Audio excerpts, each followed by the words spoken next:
राज्याचे दिवंगत उपमुख्यमंत्री अजित पवार यांच्या 28 जानेवारीच्या विमान अपघात प्रकरणात आता शरद पवारांच्या राष्ट्रवादी काँग्रेस पक्षाचे आमदार रोहित पवार यांनी आज बारामती तालुका पोलीस स्टेशनमध्ये धडक दिली आहे।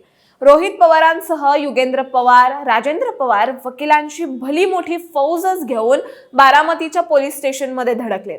महत्त्वाचं म्हणजे रोहित पवार यांनी VSR व्हेंचर्स, DGCA तसेच एरो कंपनी विरोधात गुन्हा दाखल करण्याची मागणी केली आहे। त्यामुळे काकांसाठी त्यांचे दोन पुतणे रोहित पवार आणि युगेंद्र पवार आता आक्रमकपणे मैदानात उतरले असल्याचं चित्र दिसतंय। इतकंच नाही तर बारामती पोलिसांच्या चर्चेनंतर रोहित पवारांनी पत्रकार परिषद घेऊन पोलिसांसोबत कोणत्या महत्त्वाच्या मुद्द्यावर त्यांनी चर्चा केली आहे, त्यांची मागणी नेमकी काय आहे याबद्दलच त्यांनी माध्यमांना माहिती दिली आहे। याबद्दलच आपण सविस्तर जाणून घेणार आहोत या व्हिडिओच्या माध्यमातून।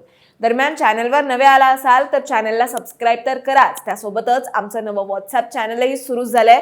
त्यात तुम्हाला सगळ्या अपडेट्स, दिवसभरातील सर्व व्हिडिओजच्या लिंक आणि बातम्या एकत्र पाहायला मिळणार आहेत। त्यामुळे आम्हाला व्हॉट्सअपवरही फॉलो करायला विसरू नका आणि याची लिंक तुम्हाला बायोमध्ये मिळेल। तर विषयाला लगेचच सुरुवात करूयात। काल म्हणजेच 25 तारखेला मुंबईच्या मरीन ड्राईव्ह पोलीस स्टेशनमध्ये रोहित पवार यांनी तक्रार दाखल करण्याचा प्रयत्न केला होता।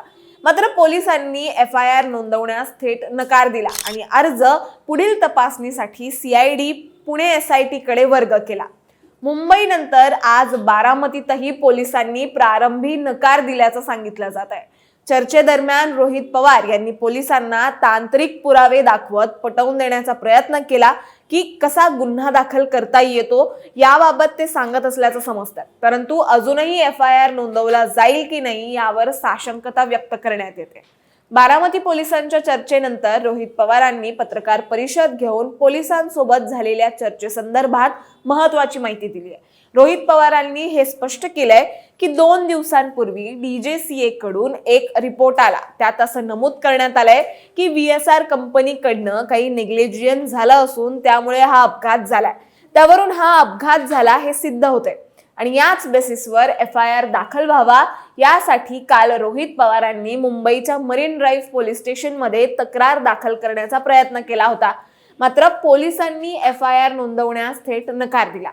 त्याच पाठोपाठ आज बारामती पोलीस स्टेशनमध्ये रोहित पवार आणि युगेंद्र पवार FIR दाखल करण्यासाठी दाखल झाले, ज्यात 20 ते 25 मिनिटांच्या चर्चेत त्यांनी काही महत्त्वाचे मुद्दे मांडले। एक तर FIR करण्याचा आपल्याला अधिकार आहे का, तर अंडर सेक्शन 173(1) याच्या अंतर्गत देशाच्या कुठल्याही नागरिकाला FIR दाखल करण्याचा अधिकार आहे। त्यामुळे अधिकार असल्यामुळे पोलिसांनी FIR दाखल केला पाहिजे। दुसरं, DGCA कडून एक रिपोर्ट आला ज्यात अपघाताला VSR कंपनी जबाबदार आहे असं दिसतंय आणि तक्रार दाखल करण्यासाठी रोहित पवार याचीच वाट पाहत होते।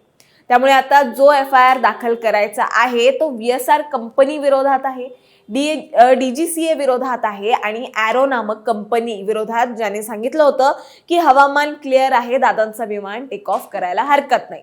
आता महत्त्वाचं म्हणजे FIR दाखल करताना रोहित पवार कोणाचंही नाव घेत नाहीयेत, परंतु त्यांनी दिलेल्या माहितीप्रमाणे पोलीस रोहित पवार जे मुद्दे मांडतात त्यानुसार पोलीस FIR घेतच नाहीयेत आणि रोहित पवारांची अशी स्पष्ट मागणी आहे की त्यांना हवा असलेला FIR दाखल करून ते कोणालाही द्या, म्हणजे CID, CBI, DGCA कोणीही त्याच्यावर चौकशी करू अशी त्यांची मागणी आहे। आणि अतिशय महत्त्वाचं म्हणजे रोहित पवारांचा असा आरोप आहे की मुंबईप्रमाणे बारामतीमध्येही पोलिसांवर कोणाचा तरी दबाव आहे।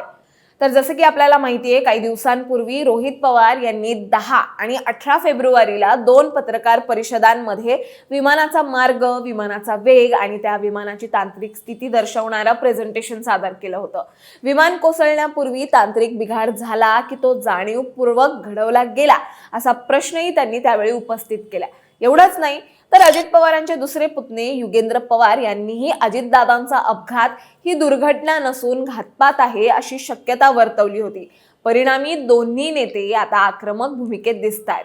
दरम्यान बारामती तालुका पोलीस स्टेशन बाहेर शेकडो पवार समर्थक जमा झालेत। अजितदादा अमर रहे, दादांना न्याय मिळायलाच पाहिजे अशा घोषणा देण्यात येत आहेत। पोलिसांच्या प्रत्येक प्रश्नाला उत्तर देत असतानाही FIR न घेतल्याने वकील आणि समर्थक नाराज असल्याचं दिसतंय। या प्रकरणाचा तपास सध्या राज्य CID, पुणे SIT करतंय आणि अपघाती मृत्यूचा प्राथमिक अहवाल नोंदवला गेला असला तरी रोहित पवार यांनी DGCA आणि विमान कंपनीवर गुन्हा दाखल करण्याची मागणी लावून धरली आहे। त्यातच रोहित पवारांचा असा आरोप आहे की मुंबईप्रमाणे बारामतीमध्येही पोलिसांवर कोणाचा तरी दबाव आहे, त्यामुळे या प्रकरणाला आणखीनच गंभीर वळण प्राप्त झालंय। त्यामुळे रोहित पवारांच्या मुद्द्यांप्रमाणे FIR दाखल होणार की नाही हेही बघणं तितकंच महत्त्वाचं ठरणार आहे। तुम्हाला याबद्दल काय वाटतं हे आम्हाला कमेंटमध्ये नक्की सांगा आणि अशाच माहितीपूर्वक व्हिडिओ बघण्यासाठी लगेचच सबस्क्राईब करा प्राईम टाइम महाराष्ट्राला।